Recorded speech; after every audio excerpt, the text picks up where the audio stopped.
ഞാൻ കേട്ടിട്ടുള്ള ഒരു കഥയാണ്. സ്വന്തം വീട്ടിൽ സമാധാനവും സന്തോഷവും കണ്ടെത്താത്തവരാണ് മറ്റുള്ളവരുടെ സമാധാനവും സന്തോഷവും കണ്ടെത്താൻ ശ്രമിക്കുന്നത് എന്ന്.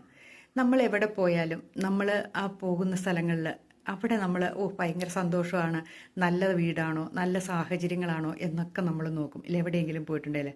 പക്ഷെ നമ്മുടെ വീട് എങ്ങനെ കിടന്നാലും നമുക്ക് കുഴപ്പമില്ല ഇല്ലേ, നമുക്ക് അവിടെ ഒരു സമാധാന സന്തോഷവും കിടക്കും. ഒരു വൃത്തിയില്ലെങ്കിലും നമുക്ക് നമ്മുടെ വീട് ഇഷ്ടമാണ്. എന്നാൽ മറ്റുള്ള ഒരു സ്ഥലത്ത് പോയി നല്ല വൃത്തിയുള്ള സ്ഥലങ്ങൾ കാണുമ്പോഴും ഒക്കെ നമുക്ക് ആ വൃത്തി പോരാ എന്നിങ്ങനെ തോന്നും. അവരെ സംബന്ധിച്ച് ആ വീട് വേറൊരാളുടെ ആണെന്ന് അവരുടെ മനസ്സിൽ കുറിച്ചിട്ടേക്കുക. പക്ഷെ നമ്മുടെ വീട് എന്ന് പറഞ്ഞാൽ നമ്മുടെ സ്വന്തമാണ് എന്ന് ഇല്ലേ. അപ്പം നമുക്ക് എപ്പോഴും സമാധാനം കിട്ടുന്നത് നമ്മുടെ വീട്ടിൽ ഇരിക്കുമ്പോഴാണ്. ആ സമാധാനം കിട്ടണമെങ്കിൽ നമ്മൾ മനസ്സറിഞ്ഞ് നമ്മുടെ വീടിനെയും വീട്ടിലുള്ളവരെയും സ്നേഹിച്ചാൽ മാത്രമേ നമുക്ക് സമാധാനം കിട്ടുകയുള്ളൂ.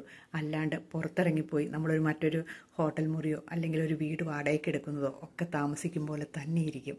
അവിടെ പോയാൽ കുറച്ച് നാൾ മാത്രം നമുക്ക് ആ വീട്ടിൽ താമസിക്കാൻ പറ്റുള്ളൂ.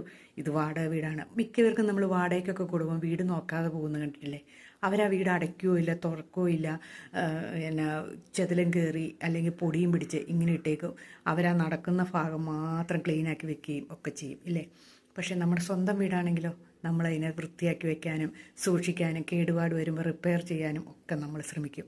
ഇതാണ് നമ്മുടെ ജീവിതത്തിൽ യഥാർത്ഥത്തിൽ വേണ്ടത്. നമ്മുടെ വീട്ടിലുള്ളവർക്ക് എന്തെങ്കിലും റിപ്പയർ വന്നിട്ടുണ്ടോ എന്ന്, നമ്മുടെ കുടുംബാംഗങ്ങൾക്ക് വന്നിട്ടുണ്ടോ എന്ന് നമ്മൾ എപ്പോഴും ചിന്തിക്കണം. എന്നിട്ട് അവരെ നമ്മൾ ചേർത്ത് നിർത്തുക. അപ്പോൾ നമ്മുടെ വീടും മനോഹരമായി തീരുക തന്നെ ചെയ്യും. അല്ലാതെ പുറത്തൊക്കെ പോയി നമ്മൾ മറ്റുള്ളവർ സന്തോഷം കണ്ടെത്തുകയും മറ്റുള്ള വീടുകളിൽ താമസിക്കുമ്പോൾ അതാണ് ഏറ്റവും നല്ലത്, അവിടെയാണ് ഭംഗി എന്ന് വിചാരിക്കുകയും അവിടുന്ന് ഇറങ്ങിക്കഴിയുമ്പോൾ അത് നമ്മുടെ അല്ലാതെ അത് മാറുകയും ചെയ്യുമെന്ന കാര്യം നമ്മൾ എപ്പോഴും ചിന്തിക്കണം.